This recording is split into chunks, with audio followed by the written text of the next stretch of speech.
Okay, Assalamualaikum and welcome back to FZ Channel dalam segmen Share Seram.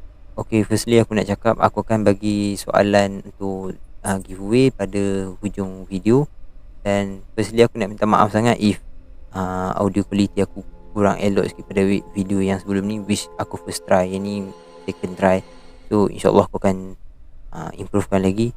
And aku terpaksa cakap dalam keadaan menutup mulut aku ni, sebabkan kalau aku lari sikit dia tak apa dengar.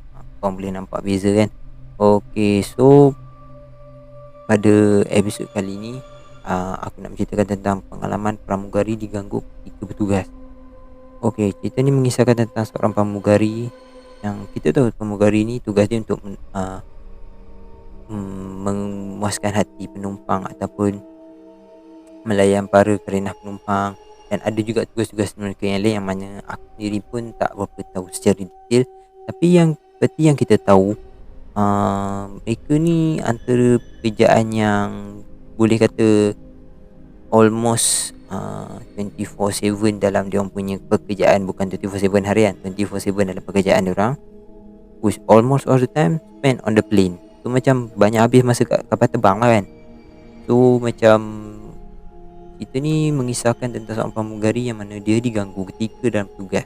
So memang korang dapat tahu kat situ memang dalam perjalanan lah kan, dalam kapal terbang atas udara kan. So kisah ni terjadi apabila this one particular pramugari dia bertugas macam biasa pada hari yang ditetapkan untuk dia bertugas. Dan this one particular plane sebenarnya membawa satu ke satu destinasi yang ialah aku tak boleh nyatakan kat sini. And seperti biasa dia melayan kerenah penumpang dan dia memberikan kata-kata kepada beberapa penumpang yang ingin mendapatkan dia punya nasihat ke apa kan. So macam yelah, kadang regarding macam diorang macam tak boleh nak kawal diorang punya mabuk. So macam kadang tu itu adalah function diorang kat situ. Kadang ada orang yang jenis lupa bawa ubat. So benda ni akan jadi benda yang penting lah, function diorang as a pramugara ni. So this one day dia macam biasa macam aku cerita tadi.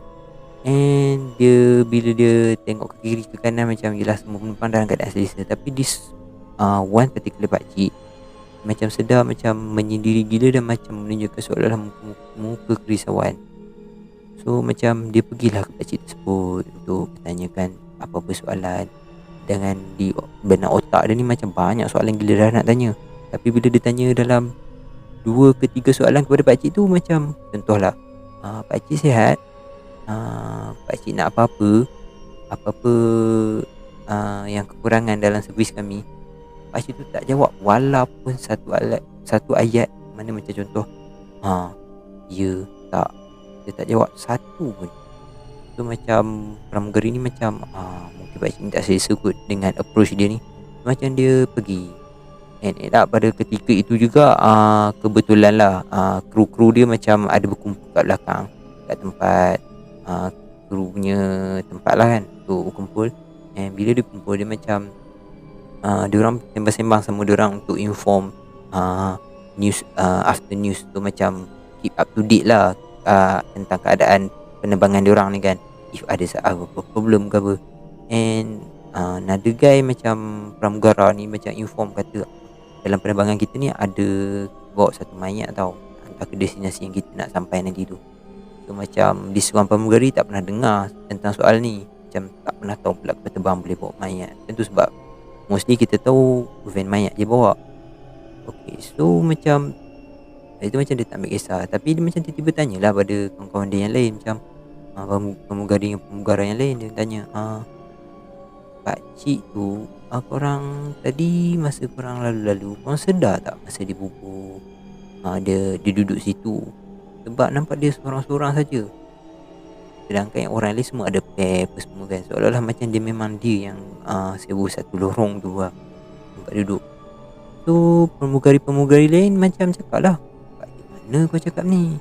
Kau penat ni? Sebab sebelum diorang cakap tu, diorang macam menjengah. Jangan tengok tak ada siapa pun kat tempat yang dia tunjuk tu. Macam perempuan ni macam cakap, jangan melawak dengan aku tanya betul serius ni. Tiba-tiba macam dia pun tengoklah ke arah yang mana pakcik duduk tadi dan memang tak ada orang. And benda ni macam dia, mungkin pakcik tu pergi tempat lain lah. Tapi yang peliknya diorang kata yang lain-lain lah, sebab dia ni nampak pakcik tu daripada awal, cuma just macam tak betul-betul tengok lah. Tapi kawan-kawan dia yang lain kata memang daripada awal tak nampak langsung pakcik tu. And bila dia dah pergi ke depan balik ke tempat yang mana dia perlu melayan penumpang-penumpang, bila dia melayan semua penumpang-penumpang punya ada masalah sendiri apa semua kan, dia macam cuba untuk elakkan pada pakcik. Dia mula elakkan, namun setelah beberapa ketika dia macam pergi approach balik pakcik ni, and dia tanya soalan-soalan macam pakcik perlukan apa-apa, soalan yang dia tanya tadi balik lah. Kalau ada apa-apa pakcik boleh inform saya je. Dan sebaik saja dia berkata sedemikian, dia terus memalingkan muka dan cuba bergerak jauh daripada pakcik tersebut.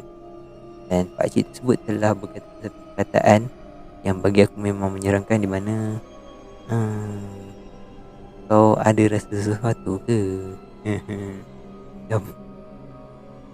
Mungkin nada berbunyi lawak, tapi macam yelah kau dah rasa something kau. Tiba-tiba dia pakcik tu macam cakap macam tu. Tu siapa je tak takut kan. So macam perempuan ni macam buat bodoh je, macam tak edahkan. Dan dia pergi pula ke belakang sekali lagi untuk bertemu dia punya kru kapal yang lain, pramugara yang lain. So masa ketika tu dia tanya lagi sekali kepada kawan-kawan dia, ada nampak tak pakcik tu lagi kat tempat yang dia tunjuk tadi? Dan dia orang kata tak nampak.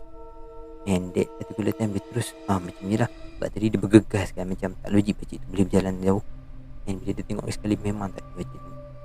And bila dia keep going out masuk balik, masuk balik, yang macam keluar masuk, dia menyedari pakcik tu kadang ada, kadang tak ada, kadang tak ada. So macam untuk umur pakcik tu memang tak logik gila, dia akan stay je kat situ.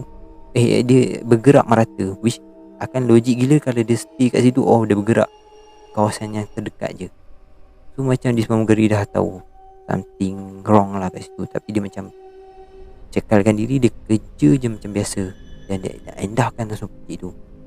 So bila dah jadi macam tu, dia rasa dia macam just fokus untuk kerja dan tak kisah apa yang berlaku.